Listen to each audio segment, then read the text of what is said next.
mensaje de hoy, yo pensaba mucho en el mensaje que nos compartió el hermano José Luis hace 8 días, que él tituló Verdades que Santifican. A mí me hubiera gustado llamarle Verdades que Santifican, parte 2, pero no le he titulado así. El nombre que le he puesto a este mensaje es Una victoria aplastante. Creo que habla mucho de lo que hoy vamos a compartir. Entonces, si estamos en Romanos capítulo 8, hoy vamos a estudiar los versículos 31 y 32. Y dice, ¿qué pues diremos a esto? Si Dios es por nosotros, ¿quién contra nosotros? El que no escatimó ni a su propio Hijo, sino que lo entregó por todos nosotros, ¿cómo no nos dará también con Él todas las cosas? El mensaje de hoy lo he dividido en 3 partes. La primera es una conclusión abrumadora. La segunda parte es el incomprensible amor de Dios. Y la tercera, todas las cosas que Dios da a sus hijos. Vamos a iniciar con la primera. Vamos otra vez a Romanos 8, versículo 31. Pablo dice, ¿qué pues diremos a esto? Si Dios es por nosotros, ¿quién contra nosotros?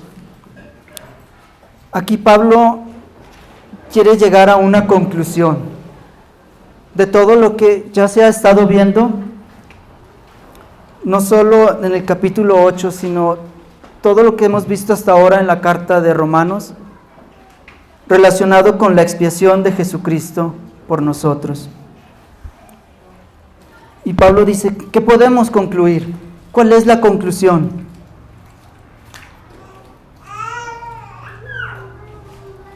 Si Dios está de nuestro lado, ¿cuál es la conclusión? ¿Qué podemos decir? ¿Quién está en contra de nosotros? ¿Quién puede estar en contra de nosotros? ¿Quién se atreve a ponerse en contra de nosotros? Y la respuesta es nadie ni nada. Pero vamos a profundizar un poco más. Cuando leí este texto, lo primero que vino a mi mente es, me imagino que muchos sí han visto esas películas de dibujos animados o de otras de acción, donde el personaje principal combate contra muchos enemigos, ¿verdad? Pero al final tiene que enfrentar como al más malo de la película. Y cuando lo hace, se da cuenta que sus fuerzas pues no le van a dar, porque es mucho más grande, es más poderoso, es más fuerte, es más hábil que él. Y cuando este personaje principal, el héroe de la película, está en esa situación donde él sabe que de ahí ya no va a pasar, de repente ve que el enemigo sale huyendo. Y entonces él piensa que él lo intimidó, ¿verdad? Pero la verdad es que atrás de él hay otro personaje que sí es mucho más grande, que sí es mucho más poderoso que su enemigo. Y yo me imagino a nosotros así, enfrentando los problemas cotidianos o problemas que quizás tenemos ya años con ellos, que puede ser la muerte de un ser querido, o problemas financieros, o problemas con la familia, o problemas aún más grandes, el problema del pecado, y finalmente la muerte. Pero los que estamos en Cristo, ¿qué nos pueden hacer todos esos problemas? Quizás a nuestro cuerpo sí, ¿verdad? Y mucho, porque nos pueden mover el tapete, nos pueden hacer dudar, o Satanás nos puede tentar, ¿verdad? Y quizás podamos ceder, quizás no. Pero Dios siempre está con nosotros. ¿Sí recuerdan eso?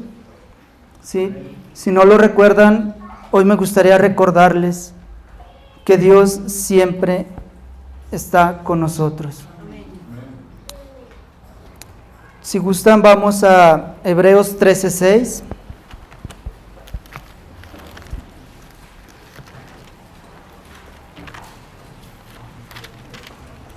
Hebreos 13:6.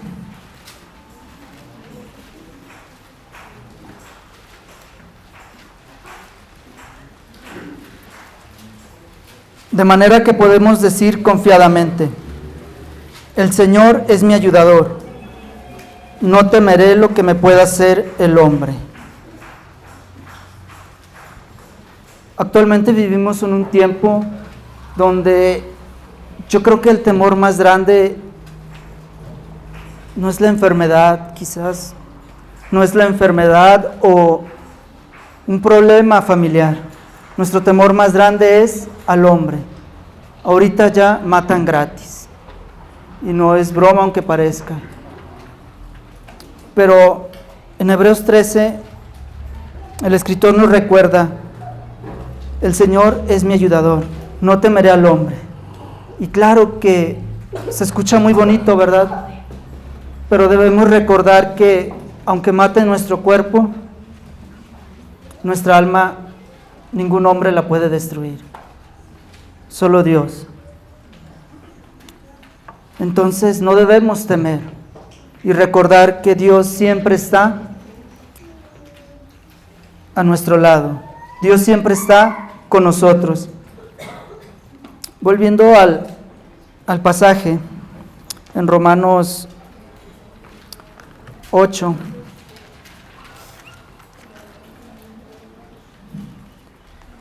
En la segunda parte dice: si Dios es por nosotros, ¿quién contra nosotros? Esta parte de ¿quién contra nosotros? Ya dijimos que nadie, ¿verdad? Pero muchas veces los creyentes sentimos que Dios está en contra de nosotros, que Dios se ha olvidado de nosotros. Y no quiero que alguien me diga: no, yo nunca he sentido eso, Dios nunca me ha dejado y yo he sentido que Él está ahí siempre. Creo que es algo por lo que pasamos todos los creyentes en algún momento. Dios ya no me quiere, ya se olvidó de mí. Como que hubo un paréntesis entre Dios y yo, y Él ahorita pues no veo una solución a este problema o esta situación. Dios parece haberse olvidado de mí. No sé si a usted le ha pasado, pero a mí sí. Y en la Biblia vemos muchos casos así. Y hoy me gustaría compartirles uno: David. En 1 Samuel 27:1 vamos a ver una parte de la vida de David muy interesante. 1 Samuel 27:1. Si ustedes recuerdan, después que David mata a Goliat, sirvió al rey Saúl, ¿verdad? Y salió a combatir en su ejército. Pero llegó un momento que Saúl le tuvo una envidia muy grande y lo único que deseaba hacerle a David era matarlo. Entonces David sale huyendo. Mucho tiempo David huyó de Saúl. Y aquí en 1 Samuel 27:1, David tomó una decisión muy importante en su vida y con consecuencias muy fuertes para él y para los que estaban con él. En 1 Samuel 27, versículo 1, David dijo: Dijo luego David en su corazón: al fin seré muerto algún día por la mano de Saúl. Nada, por tanto, me será mejor que fugarme a la tierra de los filisteos, para que Saúl no se ocupe de mí y no me ande buscando más por todo el territorio de Israel, y así escaparé de su mano. Aquí David tomó una decisión basado solo en sus sentimientos, en su propio razonamiento, en su consejo propio. No dice que él consultó a Dios, ¿verdad que no? No dice que fue y buscó a Dios, sino que David en su corazón. Y sabemos que nuestro corazón muchas veces es engañoso. Más adelante, ahorita no vamos a ver toda la historia porque es algo largo. Esta decisión de David y 600 hombres, como vemos más adelante que iban con él, y sus familias, salieron de Israel y se fueron a el pueblo filisteo. Y durante este tiempo, la vida de David fue un tiempo vacío.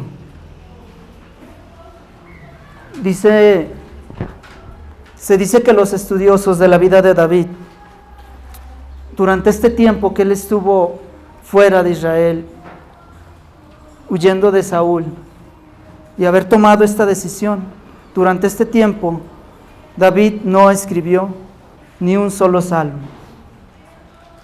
Su vida espiritual estaba apagada. Pero ¿cómo es que David tomó esa decisión sin consultar a Dios?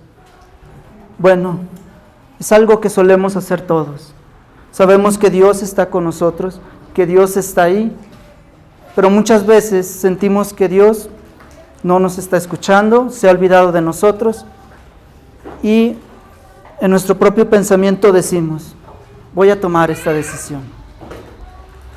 Y muchas veces las consecuencias no solo nos afectan a nosotros, sino también a nuestra familia, a las personas que más amamos. Si recordamos, no es que David no supiera que él iba a ser el rey de Israel. Si recordamos, el profeta Samuel ya le había dicho, ya lo había ungido como rey.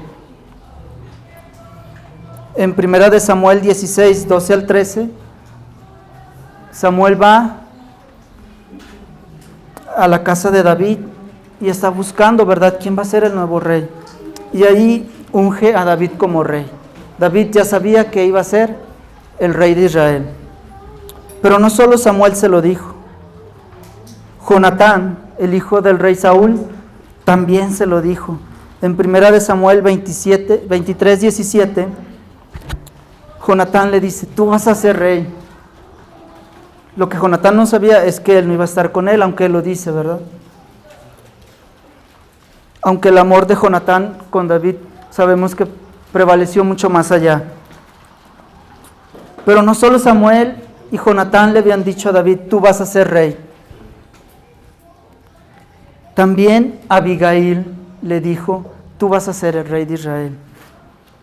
En 1 de Samuel 25:30. Quizás muchos no recuerden quién fue Abigail, pero si después leen este texto en 1 de Samuel 25:30, van a saber quién fue Abigail, esposa de Nabal, y lo relacionado a esta historia. Pero ella también le dijo: tú vas a ser rey de Israel. Entonces, ¿qué pasó con David? Tuvo un tiempo donde él sintió que Dios se había olvidado de él, o que no estaba atento a lo que estaba pasando. Él toma sus decisiones sin consultar a Dios. Muchas veces nosotros hemos hecho lo mismo. Muchas veces.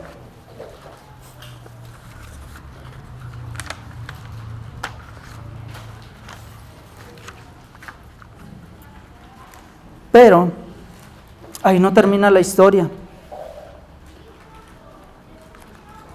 Si vamos al final de la historia,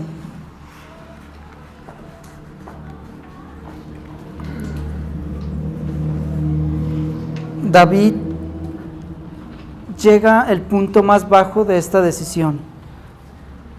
Los 600 hombres y sus familias, llega un momento que las esposas y las mujeres de estos hombres son secuestrados y llevados a otra parte. El pueblo o los hombres que estaban con David querían matarlo. Pero en ese momento, David toma la mejor decisión que pudo haber hecho. Él consulta a Dios. Y al final recuperan a las familias y David sale triunfante de esta situación. ¿Y cuál fue su decisión? Buscó a Dios y lo consultó.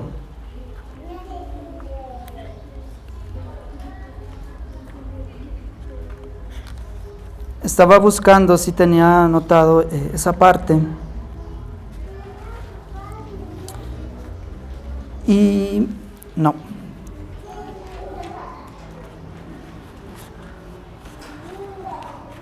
Sí. En 1 de Samuel 30, del 6 al 7, vamos. 1 de Samuel 30.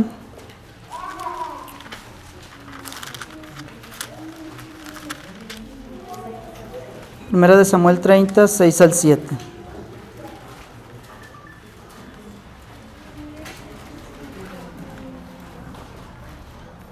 Y David se angustió mucho porque el pueblo hablaba de apedrearlo, pues todo el pueblo estaba en amargura de alma, cada uno por sus hijos y por sus hijas. Mas David se fortaleció en Jehová su Dios. Y dijo David al sacerdote Abiatar, hijo de Ahimelech: yo te ruego que me acerques el efod. Y Abiatar acercó el efod a David. Vemos que fue una situación muy diferente a la primera que había tomado David.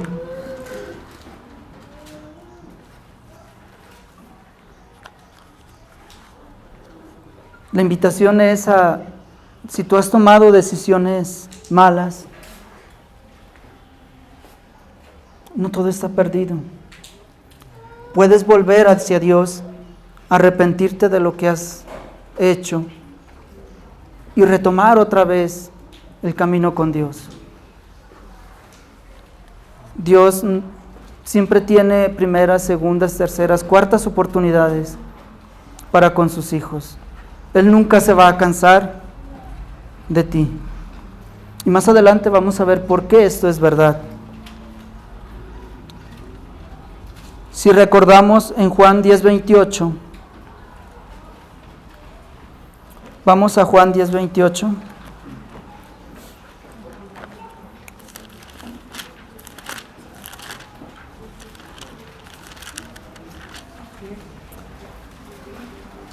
Juan 10:28.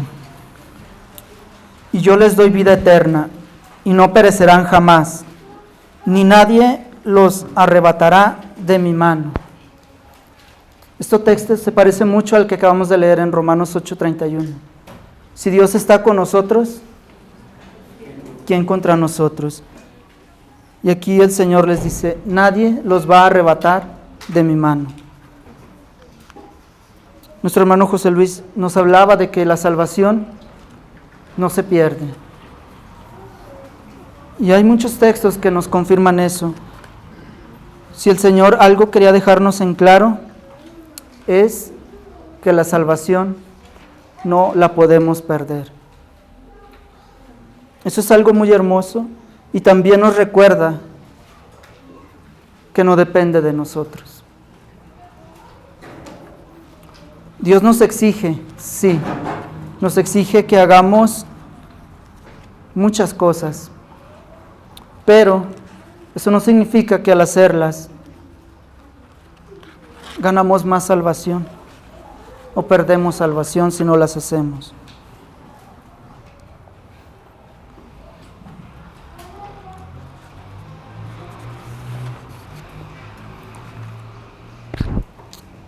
Vamos a continuar. En el siguiente versículo volvemos a Romanos 8:32 ahora.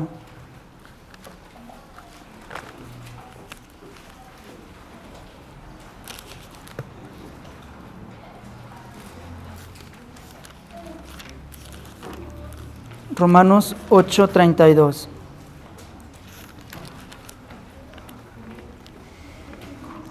El que no escatimó ni a su propio Hijo, sino que lo entregó por todos nosotros, ¿cómo no nos dará también con Él todas las cosas? En la primera parte, dice Pablo, el que no escatimó ni a su propio Hijo, sino que lo entregó por todos nosotros.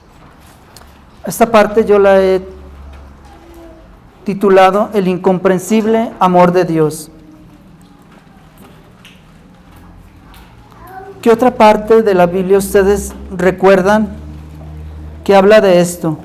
El que no escatimó ni a su propio Hijo, sino que lo entregó por todos nosotros. Es un versículo que la mayoría de los creyentes sabemos de memoria. Juan 3:16. De tal manera amó Dios al mundo, que entregó, que dio a su Hijo, para que todo aquel que en Él crea no se pierda, mas tenga vida eterna.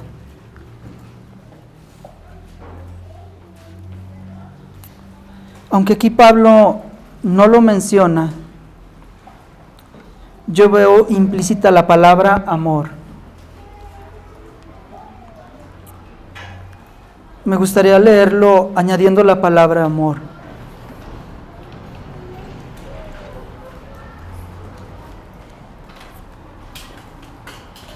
El que no escatimó ni a su propio Hijo, sino que por amor lo entregó por todos nosotros.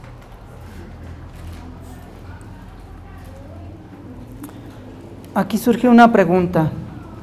Lo entregó por todos nosotros. ¿Quiénes son todos nosotros? Pablo se refiere a él y a todos los creyentes, ¿verdad?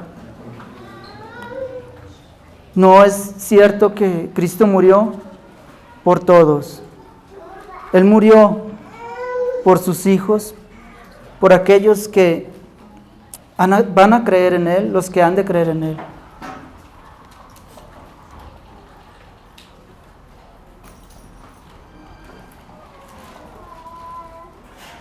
El Señor entregó a su Hijo por amor. Muy probablemente, cuando Pablo escribió estas líneas, estaba pensando en alguien más. En una situación, podríamos decir, parecida. Abraham, cuando el Señor le pide que sacrifique a Isaac.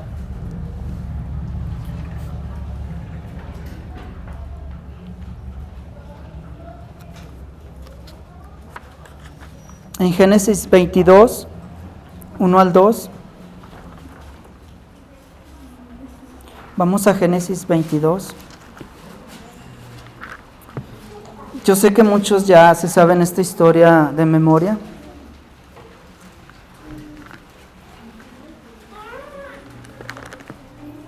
Génesis 22.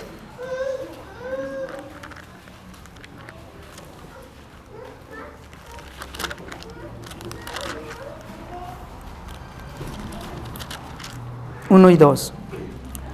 Aconteció después de estas cosas que probó Dios a Abraham y le dijo: Abraham. Y él respondió: heme aquí. Y dijo: toma ahora tu hijo, tu único, Isaac, a quien amas, y vete a tierra de Moriah y ofrécelo allí en holocausto sobre uno de los montes que yo te diré. Me gustaría hacer énfasis en las palabras que el Señor le dice a Abraham respecto a su hijo.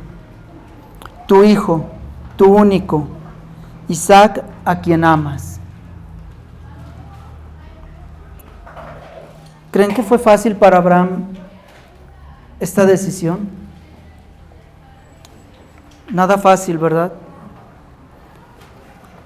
Muchos de ustedes tienen bebés, tienen hijos. ¿Qué tan dispuestos estarían a sacrificarlos o a entregarlos? Yo creo que nadie, incluso estarían dispuestos mejor a intercambiar su vida, ¿verdad? Sin embargo, Abraham obedece al Señor y va a sacrificar a su hijo, pero no lo hace.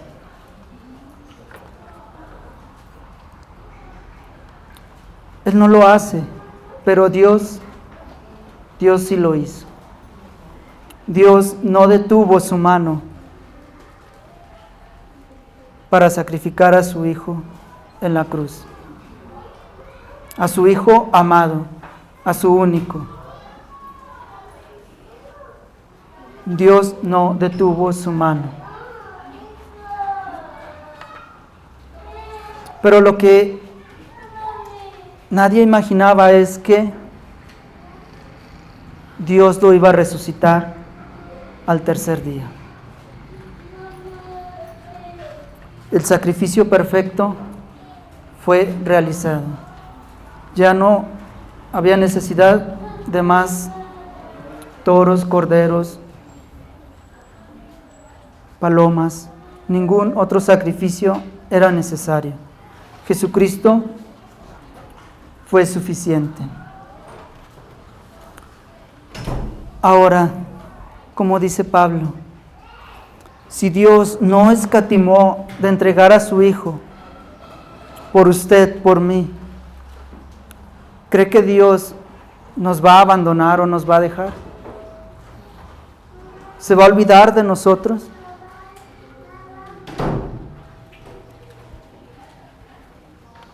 Por supuesto que no.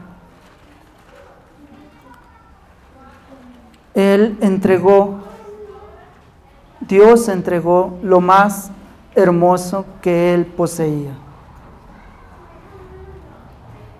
Ahora, con la nueva tecnología, hay un telescopio muy famoso donde han descubierto nuevas estrellas, incluso muchísimo más grandes que el Sol. Y los científicos están asombrados. Pero a nosotros, que Dios nos entregó algo más grande que cualquier estrella, algo más grande que todo el universo, algo más grande que toda la creación, y todavía más hermoso que todo eso. Y quizás van a ver muchas más cosas, y van a seguir sorprendiéndose. Pero nosotros, que Dios nos entregó lo más preciado, lo más hermoso, a su Hijo, pensamos que no le importamos a Dios o no lo valoramos como deberíamos. Esto nos debería motivar a nosotros corresponderle de esa forma, entregando lo mejor de nosotros en cada cosa que hacemos. Si Dios nos ha dado lo mejor, sin merecerlo, siendo sus enemigos, nosotros odiándolo, Él no escatimó en nada y nos dio a su Hijo, solamente por amor. No había ninguna otra razón más grande que mostrar su amor y su gloria.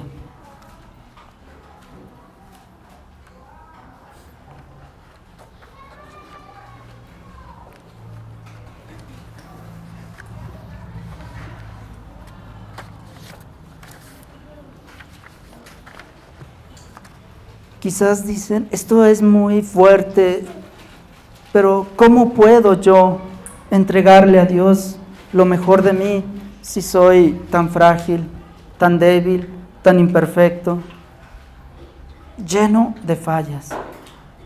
¿Cómo voy a hacerlo? Bueno, esta es la siguiente parte. Usted, ni yo, ni nadie, ni ningún hijo de Dios puede hacerlo por sus propias fuerzas. Pero bendito Dios que Él nos ha dado todas las cosas para hacerlo. Y es lo que Pablo dice en Romanos 8:32, en la segunda parte. Volvemos a Romanos 8:32.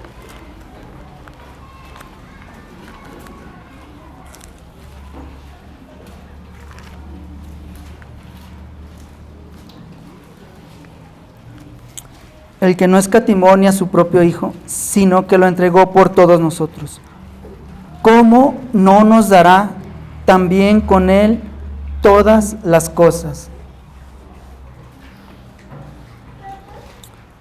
Hay un texto que se parece mucho a este, en Apocalipsis 21:7. Vamos a Apocalipsis 21:7. Y deje su dedo ahí en Romanos 8. Vamos a leer desde el 4. Enjugará Dios toda lágrima de los ojos de ellos, y ya no habrá muerte, ni habrá más llanto, ni clamor, ni dolor, porque las primeras cosas pasaron. Y los que estaban sentados en el trono dijo: He aquí, yo hago nuevas todas las cosas. Y me dijo: escribe, porque estas palabras son fieles y verdaderas. Y me dijo: hecho está, yo soy el Alfa y la Omega, el principio y el fin. Al que tuviere sed, yo le daré gratuitamente de la fuente de agua de la vida. El que venciere, heredará todas las cosas, y yo seré su Dios, y él será mi hijo. El que venciere, heredará todas las cosas. Bueno, ¿y cuáles son todas las cosas? ¿Se refería solo a las cosas espirituales? ¿O también se refiere a las cosas materiales? Pablo dice en Romanos 8:32, en la segunda parte: ¿cómo no nos dará también con Él todas las cosas? Bueno, ¿cuáles son todas las cosas? Bueno, no solo implica las cosas espirituales, sino también las cosas materiales. Bueno, quizás muchos digan: pues a mí me faltan muchas cosas materiales, ¿cómo es que me va a dar todas las cosas? La misma palabra se encarga de contestarnos esta pregunta en Mateo 6:31 al 33.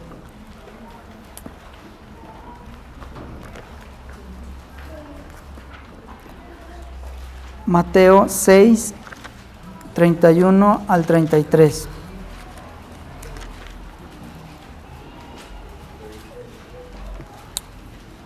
Y no os afanéis, pues, diciendo: ¿qué comeremos, o qué beberemos, o qué vestiremos?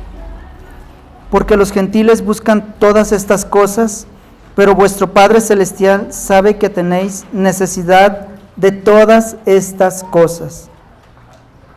Mas buscad primero el reino de Dios y su justicia, y todas estas cosas os serán añadidas. Aquí se refiere a las cosas materiales, pero no a los lujos, sino a las cosas materiales indispensables. Alimento, un techo, ropa. ¿Qué más necesitamos para vivir?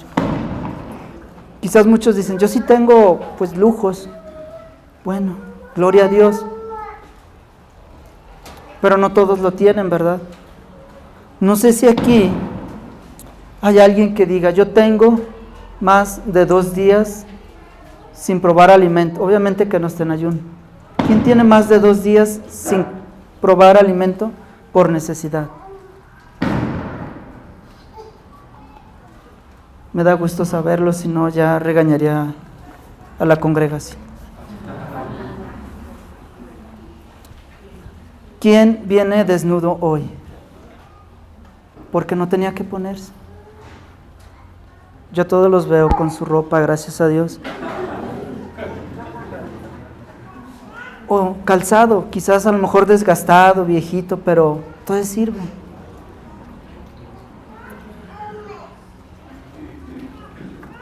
Entonces Dios suple a sus hijos sus cosas materiales. Lo más indispensable Dios lo provee. Por razones especiales Dios sí puede hacer que un hijo suyo pase necesidad o hambre, pero con un propósito específico y personal.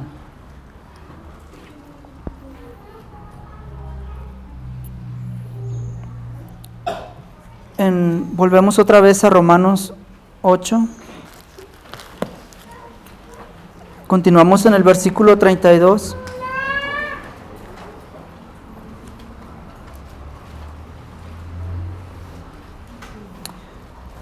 ¿Cómo no nos dará también con Él todas las cosas? Aquí la palabra dar es una palabra que viene del griego que más o menos se dice charizomai o carizomai, que significa conceder, dar, ofrecer algo gratis, por gracia, un regalo de gracia. Y esa misma palabra es usada en otros textos, en 2 de Corintios 2:7, 2 de Corintios 2:10, 2 de Corintios 12:13, en Colosenses 2:13. Pero esta palabra no solo implica que Dios nos da todas las cosas por gracia, sino también implica perdón. Dios también da el perdón gratis, por gracia.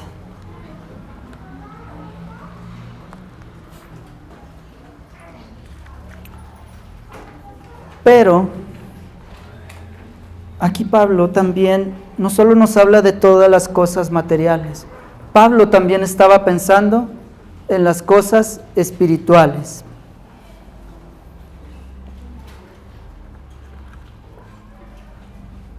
En Primera de Pedro 1:4, vamos a Primera de Pedro 1:4, Primera de Pedro 1:4.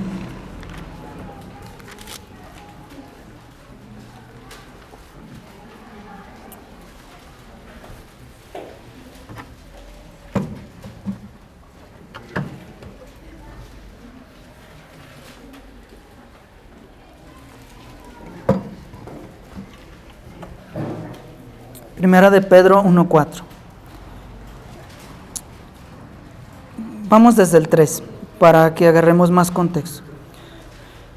Bendito el Dios y Padre de nuestro Señor Jesucristo, que según su grande misericordia nos hizo renacer para una esperanza viva por la resurrección de Jesucristo de los muertos, para una herencia incorruptible, incontaminada e inmarcesible, reservada en los cielos para vosotros.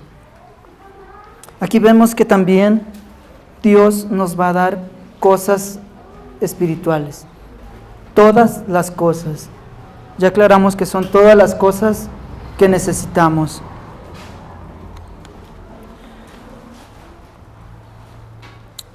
Un texto similar está en Romanos 8:17. Romanos 8:17, regresamos a Romanos.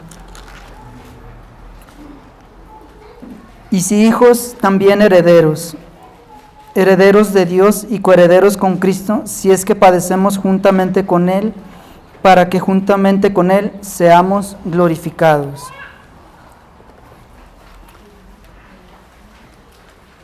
En el cielo también vamos a recibir muchas cosas.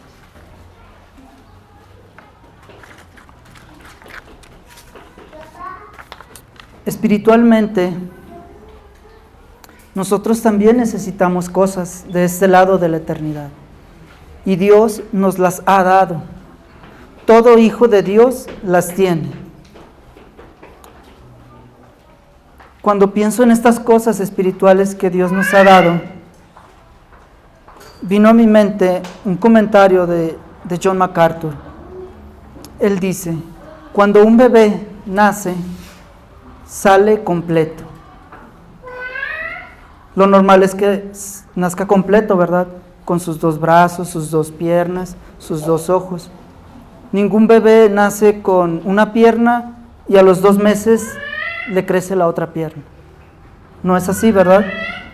O a los 8 meses le va a salir el otro ojo, ahorita nomás tiene uno. No es así. Y espiritualmente, los hijos de Dios también, cuando nacen espiritualmente, lo hacemos completos.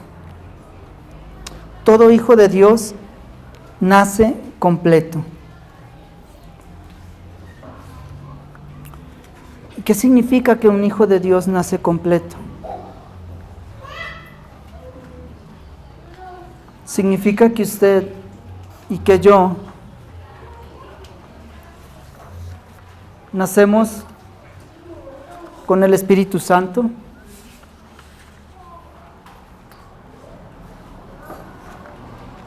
nacemos con un corazón nuevo, también nacemos con el deseo de servir, de amar a Dios, y no solo a Él, sino también a nuestros hermanos. Meditando más en este bebé en la carne y este bebé espiritual, yo me imaginaba que así como un bebé cuando es pequeño necesita la leche de su mamá o la leche de fórmula si su mamá no puede dársela, pero él necesita leche. Un bebé espiritual también necesita leche espiritual. Un bebé espiritual no puede entender muchos conceptos ni muchas cosas de la palabra de Dios, sobre todo terminología teológica, ¿no?, que nos compartió el hermano José Luis, y quizás muchos estábamos así. De hecho, él reconoció que no es fácil. Un bebé espiritual puede entender eso difícilmente. Pero un bebé espiritual y un bebé humano en la carne no se queda para siempre como un bebé, ¿verdad? Tiene que crecer, y para hacer lo que es lo que necesita. Necesita que su dieta también vaya cambiando, ¿verdad? No puede permanecer toda su vida tomando leche. Así nosotros espiritualmente no podemos permanecer todo el tiempo queriendo escuchar lo mismo y haciendo lo mismo toda nuestra vida espiritual.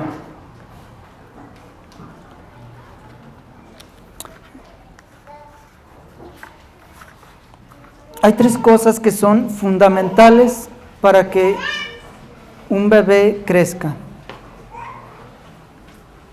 Es la alimentación, la cual debe ser rica en vitaminas, minerales, proteínas, ¿verdad? Pero también necesita ejercitarse para que sus músculos se fortalezcan. En la vida espiritual, yo también considero que hay 3 cosas que todo creyente son indispensables, son vitales para que pueda crecer sano. Es la lectura de la palabra de Dios, la oración y la comunión con los hermanos. En esta comparación, la palabra de Dios pudiera ser la proteína, ¿verdad?, que las personas, los niños necesitan. La oración pudiera simbolizar las verduras, los vegetales, las frutas. No hablé de comida chatarra, eso es opcional. Y ya Josué nos habló de eso. Y la tercera cosa que también considero que es vital es la comunión con los hermanos. Eso representa el ejercicio. ¿Por qué quise compararlo con el ejercicio? Porque convivir con los hermanos implica un esfuerzo. No es fácil, nada fácil estar cerca de un pecador como yo. No es fácil. Vino a mi mente un comentario de Paul Washer, donde se acerca un joven y le dice: pastor, yo quiero ser misionero en China. Es que yo amo a los chinos. De verdad, yo amo a los chinos. Y Paul Washer le dice: sí, yo te creo, pero de verdad yo amo a los chinos, yo quiero ir a China a evangelizar. Dice: sí, yo te creo. Es más, yo sé por qué tú amas a los chinos. Sí, sí. Tú los amas porque no los conoces. Y así es con nosotros. No es fácil amar a un hermano, y sobre todo cuando ya conoces muchas de sus fallas o cuando te ha lastimado. Sin embargo, ese ejercicio es necesario. Estar con los hermanos es como un campo de entrenamiento. Un campo de entrenamiento para salir a la calle y afrontar todo lo que está allá. Y no es fácil. Allá afuera no es fácil. Si entre los hermanos hay tentación, hay pecado, hay luchas, allá afuera es más fuerte. Porque allá muy probablemente no haya compasión contra ti. Y no me refiero a salirnos del mundo, ni mucho menos. Pero muchas veces, y es algo muy triste, que salimos a la calle y ya vamos todos noqueados, con el ojo de cotorra, la nariz hinchada, por nuestros propios hermanos. ¿Qué nos espera allá afuera? Vamos a terminar peor. Es muy difícil amar a los hermanos. Es algo que cuesta muchísimo y la mayoría lo sabemos. A veces me torció la boca, no me saludó, me lo encuentro en la calle y se hace como la canción, se agacha y se va de lado. No es fácil, porque somos muy fluctuantes. Pero Dios nos ha dado todas las cosas que necesitamos para poder afrontar cada situación.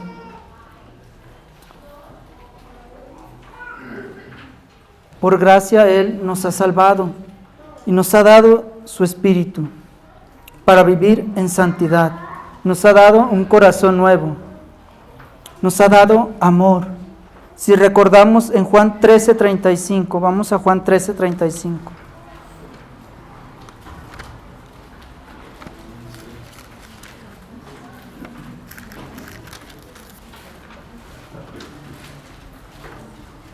Juan 13:35. Y en esto conocerán todos que sois mis discípulos, si tuviereis amor los unos con los otros. ¿Qué es lo que distingue a un cristiano de un no cristiano? ¿Que se congrega todos los domingos? ¿Que trae una medallita de una cruz? ¿Que trae su Biblia bajo el brazo?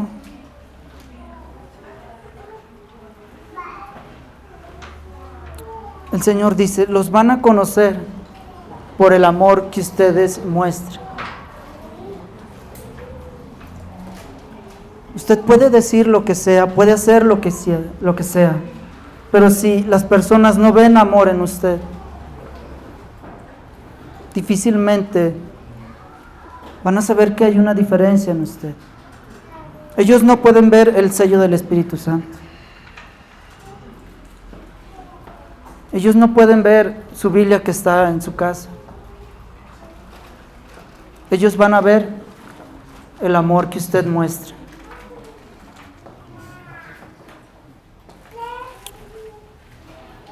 Estas son algunas de las cosas que Dios nos da para vivir nuestra vida espiritual.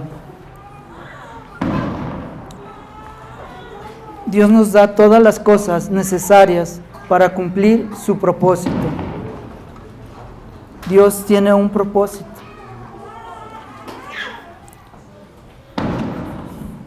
También me gustaría comentar algunas cosas que vamos a recibir en el cielo. Estas cosas las vemos mencionadas, algunas, en Apocalipsis 2 al 3. La mayoría de nosotros relacionamos Apocalipsis 2 al 3, la exhortación que el Señor hace a las iglesias. Todo es Apocalipsis 2, 3, la exhortación del Señor a las iglesias. Pero también hay una parte muy hermosa donde el Señor habla de esos regalos que Él nos va a dar. Vamos a Apocalipsis 2, 7.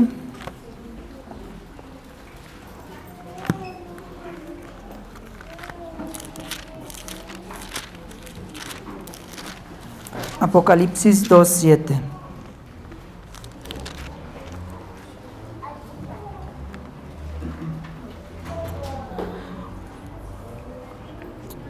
El que tiene oído, oiga lo que el Espíritu dice a las iglesias. Al que venciere, le daré a comer del árbol de la vida, el cual está en medio del paraíso. Él nos va a dar a comer del árbol de la vida. En Apocalipsis 2, 11, ahí mismo, el que tiene oído, oiga lo que el Espíritu dice a las iglesias. El que venciere no sufrirá daño de la segunda muerte.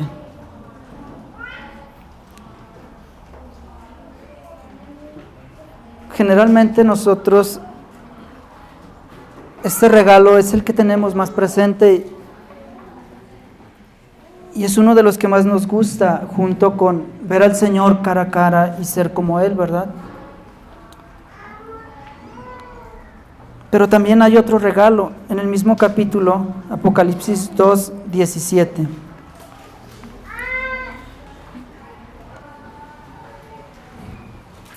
El que tiene oído, oiga lo que el Espíritu dice a las iglesias. Al que venciere, daré a comer del maná escondido, y le daré una piedrecita blanca, y en la piedrecita escrito un nombre nuevo, el cual ninguno conoce sino aquel que lo recibe. No quiero entrar en detalle en estas cosas que Dios nos va a dar. Cuando leí esta parte de la piedrecita con un nombre nuevo, a mí me recordó esa relación personal que Dios tiene con todos y cada uno de sus hijos. Dios no nos ve como un montón. Él tiene una relación personal con cada uno de sus hijos. Dios no es alguien que tiene 20 hijos o 15 hijos que a veces hasta se le olvidan sus nombres, o ya no sabe cuál es el más grande o cuál más chico. Menos se va a acordar de las fechas de su cumpleaños. Dios no es así. Dios tiene una relación personal con cada uno de nosotros. Eso es algo hermoso, porque no es un Dios que nos tenga descuidados o abandonados, aunque muchas veces lo sentimos por el dolor o el sufrimiento. Pero como nos hablaba nuestro hermano José Luis, Dios tiene un propósito en cada uno de nosotros. Y muchas veces permite el dolor para formar la imagen de Cristo en nosotros. Usan mucho el ejemplo de un escultor. Toma la piedra y empieza a darle golpes. Aquí. Cada golpe duele y duele mucho. Así es con nosotros. Dios va a ir taladrando en nosotros poco a poco hasta formar la imagen de Cristo en nosotros. No es algo fácil, pero es algo hermoso que Dios no lo hace sin sensibilidad o que sea indolente. Él está consciente de eso. Y por eso es que no nos abandona ni nos deja solos. Vamos a ver otro regalo. Seguimos en Apocalipsis 2, versículo 26. Al que venciere y guarde mis obras hasta el fin, yo le daré autoridad sobre las naciones. Y en el 28, y le daré la estrella de la mañana. Apocalipsis 3:5. El que venciere será vestido de vestiduras blancas, y no borraré su nombre del libro de la vida, y confesaré su nombre delante de mi Padre y delante de sus ángeles. Y finalmente Apocalipsis 3:21. Al que venciere le daré que se siente conmigo en mi trono, así como yo he vencido y me he sentado con mi Padre en su trono. En todos los versículos que hemos estado viendo, hay una palabra que se repite: el que venciere. Eso significa que hay un esfuerzo, ¿verdad? No puedes vencer o derrotar algo sin esforzarte. Por ejemplo, no puedes abrir una silla si no mueves tus brazos o usas algo. No podemos vencer si permanecemos siendo bebés espirituales, si permanecemos solo como espectadores. Dios nos demanda esforzarnos. Pero lo más hermoso de este esfuerzo es que no lo vamos a hacer solos. Él nos ha dado todas las cosas que necesitamos.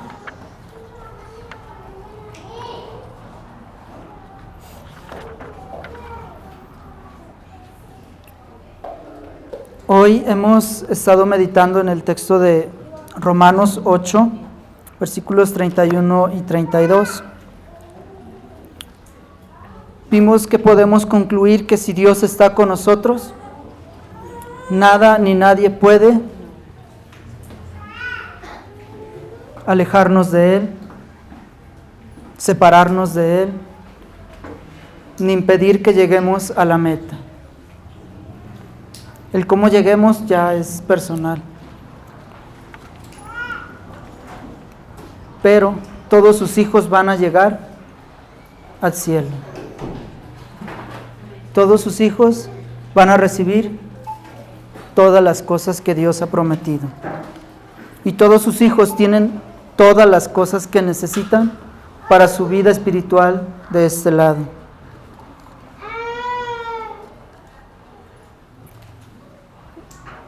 El Señor ya no nos ve como ajenos a Él. De hecho, Él en Juan 15:13 nos llama sus amigos. Juan 15:13. Vamos a Juan 15:13.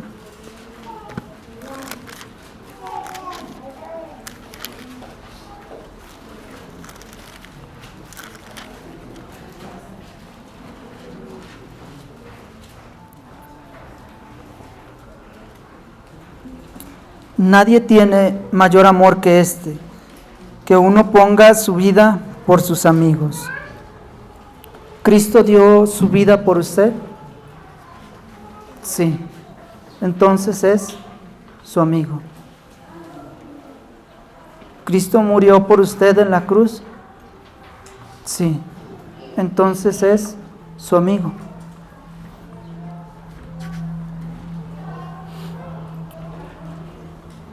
Toda esa cuestión del amor de Dios hacia nosotros es muy difícil de comprender,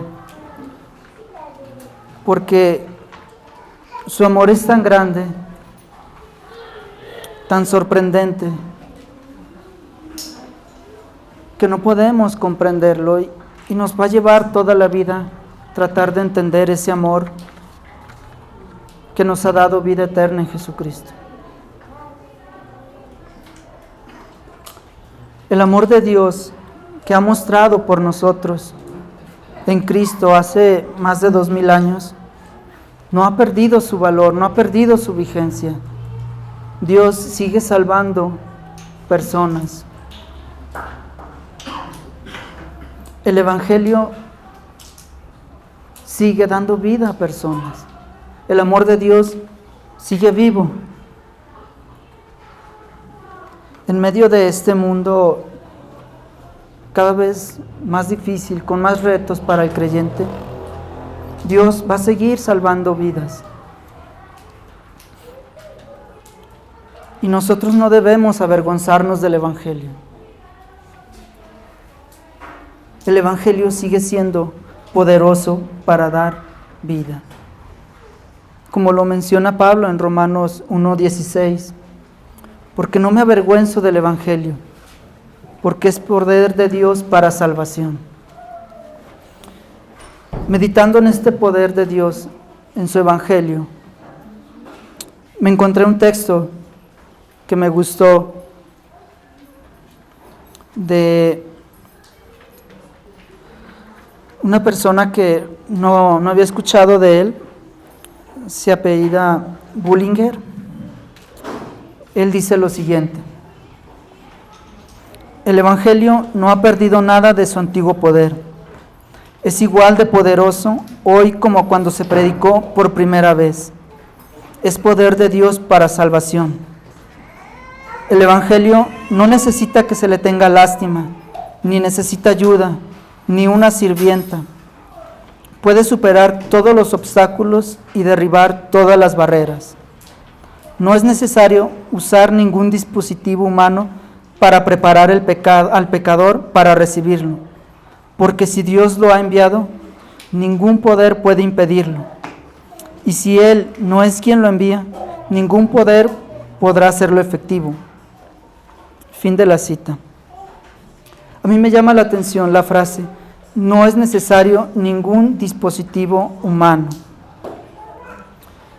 Últimamente se ha puesto de moda que muchas personas suben contenidos en las redes sociales, sea Facebook, Instagram,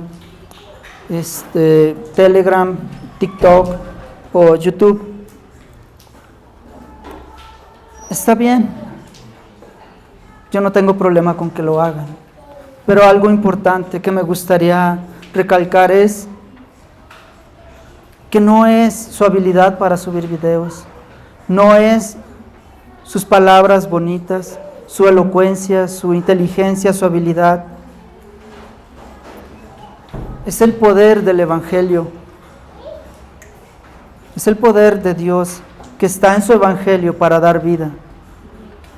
Si Dios decide usarlos a través de ese medio, pues gloria a Dios, pero siempre recordar que es Dios, es su Evangelio el que salva.